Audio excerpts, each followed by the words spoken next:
We are back. The next item, the bond project prioritization. We had conversations at the sessions we had a little while back to try to put together from the GCNC and the information that we've had, try to put together the list. Everyone has a list. It's been out there. We approved it at our August 18th meeting, so it's not quite 2 months, but it's been out there for a little while. And the conversation here, as I see it, is we know that there's a lot of work that's will have to be done. And even if the bond doesn't pass, then maybe some of this work will be all for naught. But at the same time, we know if the bond does pass, there will be a lot of work subsequent to that. And as I've jotted some notes down, one of the things that occurred, or that jumps out at me, is a lot of folks say, well, we got to get the bond passed, and pass the bond. They think that's where the work ends. As far as I'm concerned, that's where the work really begins. And the real finish line on this is when all of these projects are done. And part of the framework we have to remember is these projects will be done beyond all of our terms. And if they're beyond all of our terms, and even some of the issuances over the next couple of years, we have to make sure that we are not trying to set up failure for subsequent boards and people on staff.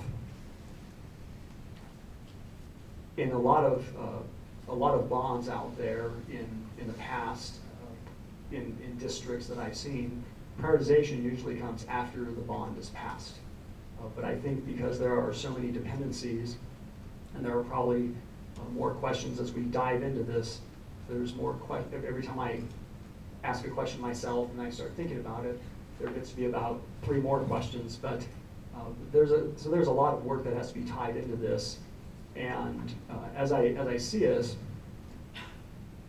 we're going to put some things in some tranches, some general thoughts, ideas, look at some of the growth numbers.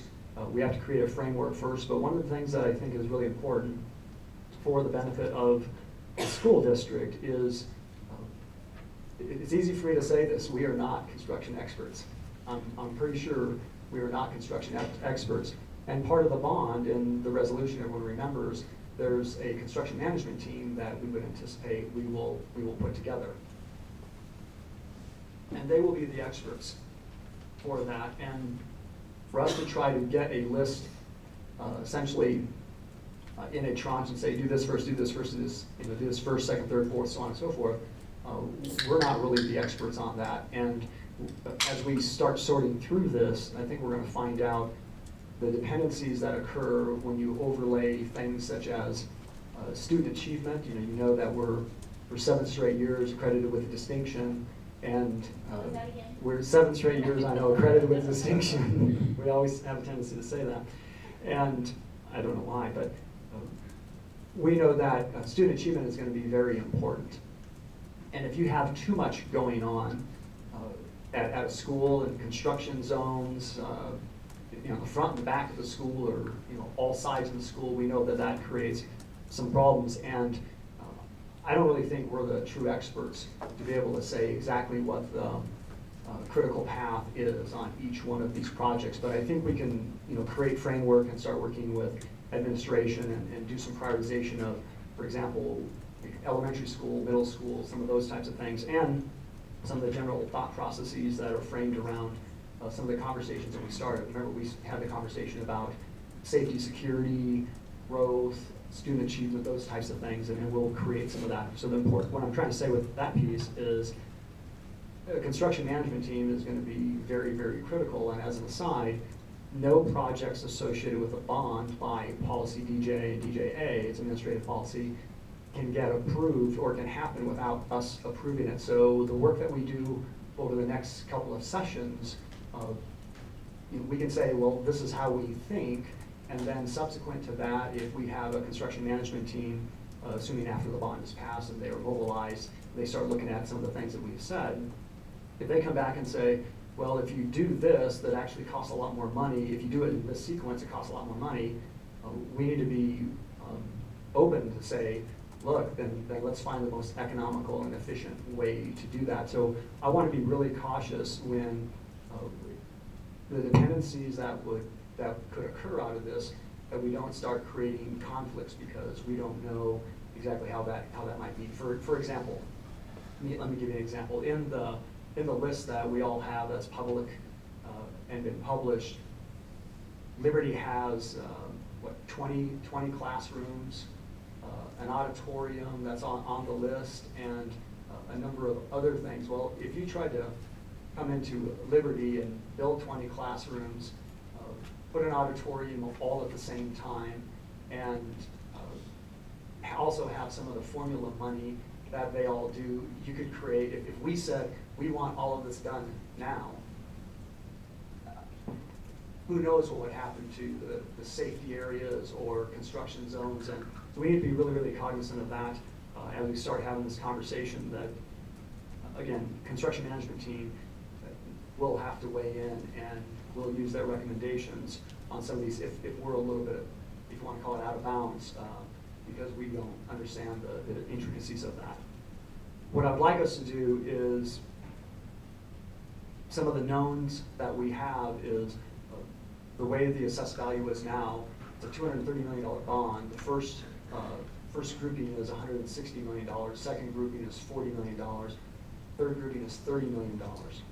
9.15% of that goes to TCA, so we can start doing the math on those types of things. Can you say that again? Yes, that's $160 million in the first grouping, or the first issuance, $40 million in the second issuance, and $30 million in the third issuance. The 9.15% of, for TCA, if you want those numbers, 14.64, 3.66, 2.75. Now, due to rounding errors, of course, we're ultimately, out of $230 million, is $5,000 off. But that'll be easy to reconcile just because of rounding. So I want to put these in, or start the process of putting these in 3 bond issuances. I'm sure we're going to have, as we start thinking about this, we're going to have probably a whole lot of questions. You know, I can think of one off the top of my head. One of the technology infrastructure is $14.5 million. One of the questions that we would ask is, out of the $14.5 million, how much should we put in first? How much should we put in second? How much should we put in third? Because I don't know for sure, but I'm not so sure Shelley wants to do the entire school district inside of 3 years. So we're going to have to find out those types of questions. And when you have, however that is spread out, if you're doing technology infrastructure and you're ripping a ceiling out for something, or ripping part of a ceiling out, this is where facilities, or the construction management team would come in and, well, while we're doing this, it would make sense to do this, which would be, again, those dependencies. We have to be really cautious with how we structure those things. I talked a little bit earlier about saddling future boards with whatever our decisions today. And again, since we're not the experts in your construction management, we need to make sure that we don't do that. Kids in school, we know that there's going to, we can't do all of these projects from the end of May to the middle of August. We know that doesn't happen. And we also know there are, especially with rain, yeah. We know we can't do all of that. We know there's a contracting period, and one of the questions we'll probably have, Mr. Stevens talk a little bit about what does a typical contracting period look like for some of the major things. I'm not talking about facilities or formula money and they go do something really small. I'm talking about what would a typical contracting period look like for a 10-room DCC addition or a contracting process of a school. So we'll talk about that, because minimal disruption is, remember, we're in the education business. So in the end, hopefully, or tonight, what I would hope to do is start the conversation, a framework on what some of those topical areas would be, I think there are some things that will probably jump out, again, just based on discussions that we had during the work sessions that we did. I think some things would, safety issues, we know that will jump out right away. We'll have some of those things, have some of those issues and create that framework, and then we'll see where we can go. And we'll end up, because of dependencies, I think it'll end up where we say, well, we need to get some more information from staff. We're not going to solve all of this tonight. I certainly don't expect us to solve this tonight. It'll probably take a little time period. But before we get started, what I would ask is, what questions do you have on the front side? And I'm not asking specifically like, well, technology infrastructure, should we break that down into 3? But what conceptual questions do you have about this process, Ms. Fuller? Just real quick, just because we allocate somebody money in a first, second, or third issuance, doesn't mean they have to have it finished within 3 years. No, absolutely. Oh, it no, just absolutely means not. that's when you get your money and you can start. Yes. Okay. Because remember, one of the St. Vrain things, one of the St. Vrain laws deals with, we can't do things unless we have the money. Right. So you can't jump out and say, well, it starts committing the school district, and Mr. Gregory knows this a lot better than I do, but we can't start committing and spending money that we don't have yet. I just want to clarify that, because that's what, Yeah. like you said, with technology. No, if technology, if there's a certain amount of money that is in the, just say the first tranche or the first issuance, and if we believe today that the issuances started in 2017, 2020, and 2022, just because it's in the first issuance doesn't mean that it has to get started in 2017. It might get started in 2019 or 2018 or what have you. Take like a school. Just because we get, we're building an elementary school, if we get sell bonds in January, it doesn't mean that we get to start digging a building in February, because you have to go through the design process. And again, that's where we need to make sure that we set the appropriate expectations on some of that, and how can we create certain sequences that might make sense. But it doesn't all have to be done in that issuance, but that's where how it's going to get funded. I'm sure there'll be things that, in the middle of 2019 that get started will go into 2020.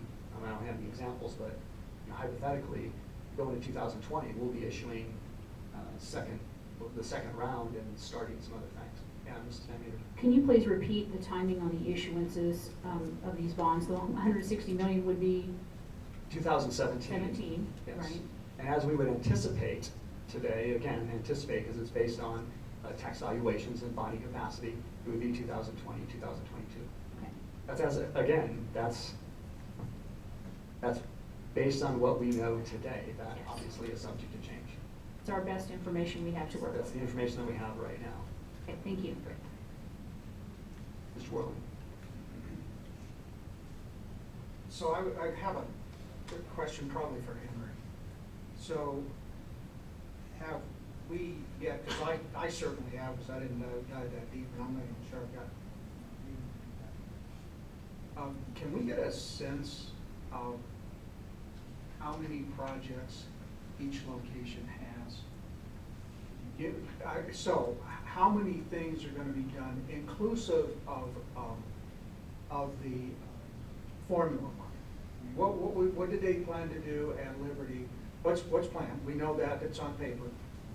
What kinds of things would Shelley want to do at Liberty or wherever else? And what kind of things did the Liberty community plan to do with their formula dollars? I don't expect you to have this answer right now, but no.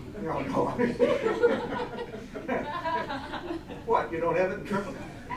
I guess what I'm trying to say is because within that kind of framework, it would help me to look at things and say, well, what's safety? What is really high in terms of achieving student learning, and what are some of the, and because quite frankly, there are some nice to have. There really are, and that's okay. And where do those fall?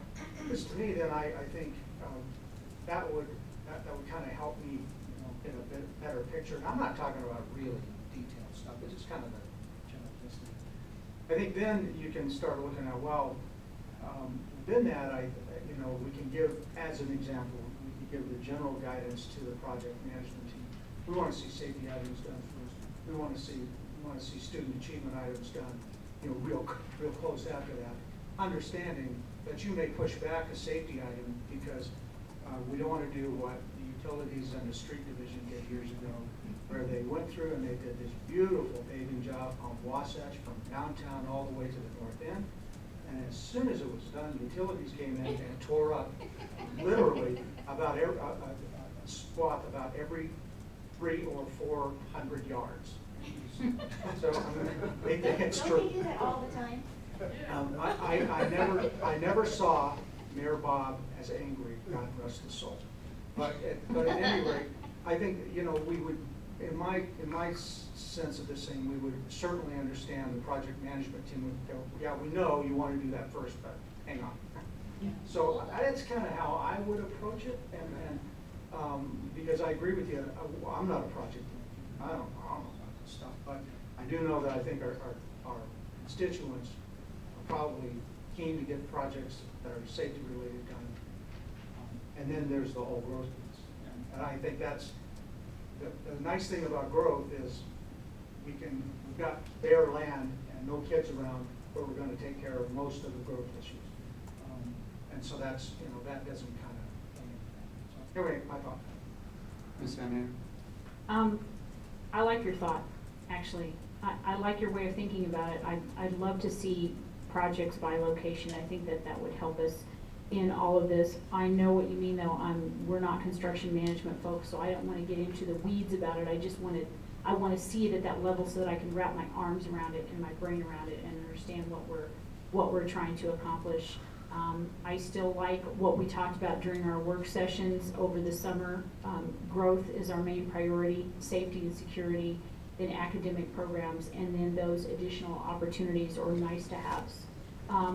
One of the things that I would like to request in addition to those projects by location, and I think this is the place to do it since we're talking about each location, I want to know what the dependencies are, but there are two kinds of dependencies.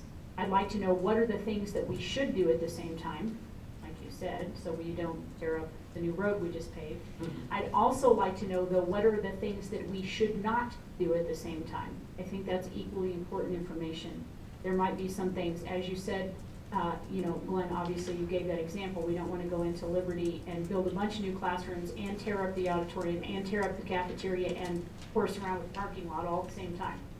So what are the things that we really shouldn't, do at the same time? What are the things that, and that might help us a little bit order our priorities too. Like, let's not do anything in the parking lot during school session. Let's wait till summer. Exactly. Exactly. One of the things I would say,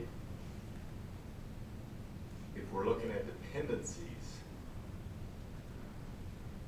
it's been my experience that when you hire the project management team, that's their first task. That's what they spend their first month doing. So we can do the project first. Well, I think the point though with that is there's some things that we can still do from a framework. For example, if we said safety was really, really important, which I think all of us would agree, can't speak for y'all, but I'm guessing safety would be really important for all of us. There are some things on this list that there's $2.8 million on here.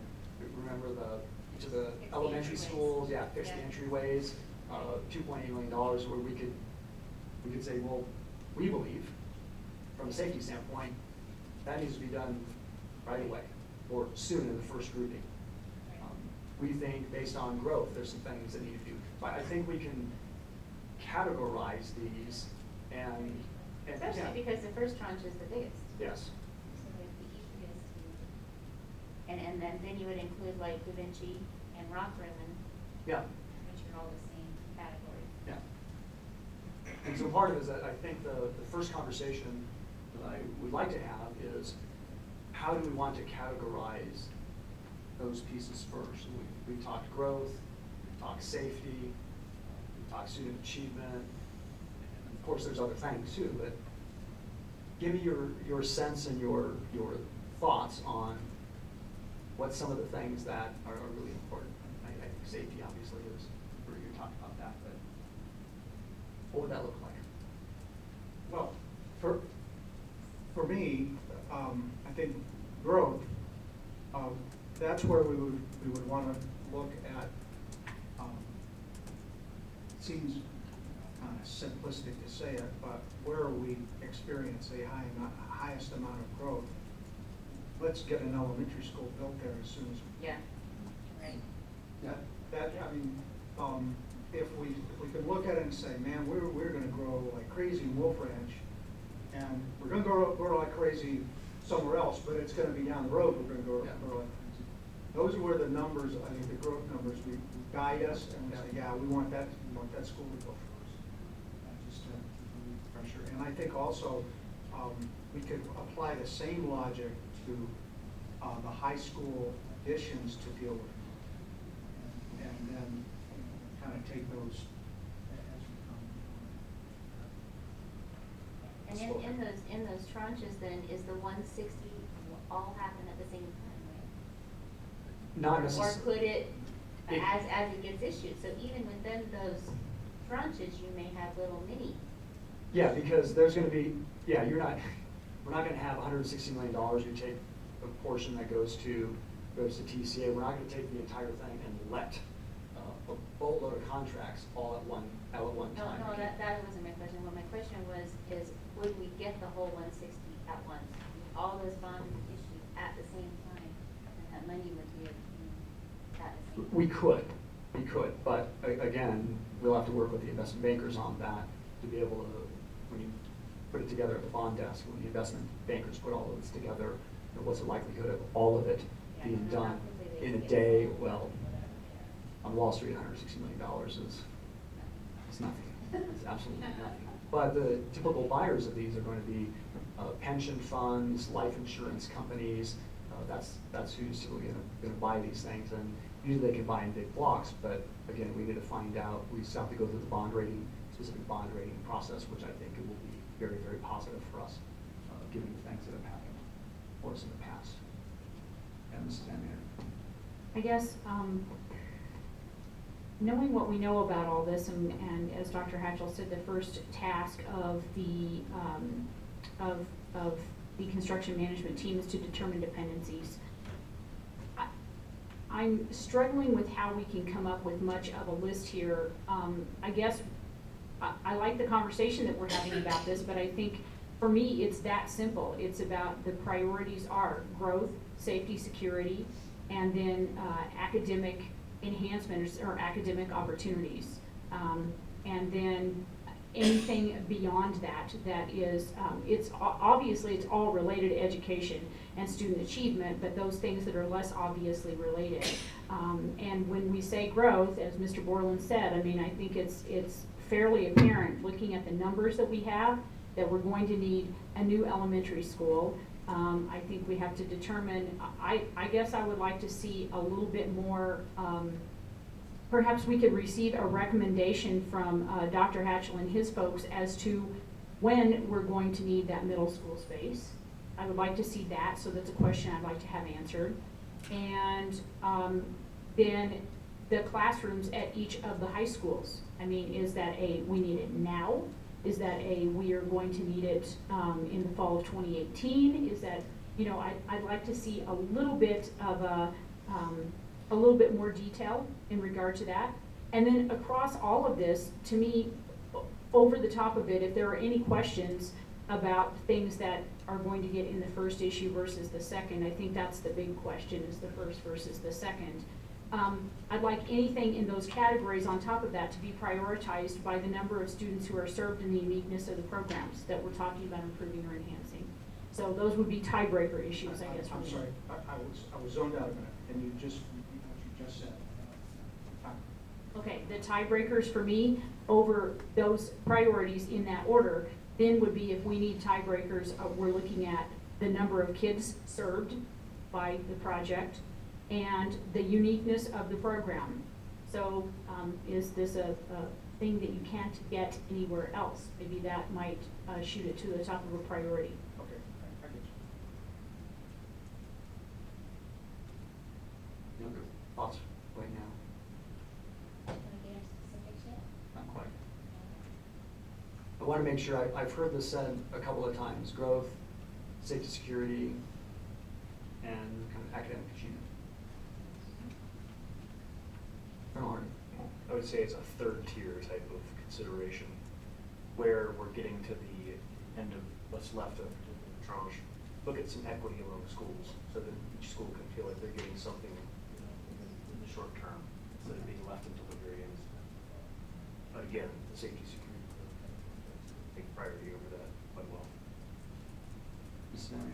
I agree, Colonel Harding, thank you for adding that thought. I want us to take it, once we would put this together, I want to take an overall look at it, and as you said, we don't want a school that's getting $500,000 in, in per pupil dollars to have to wait, till the third issuance.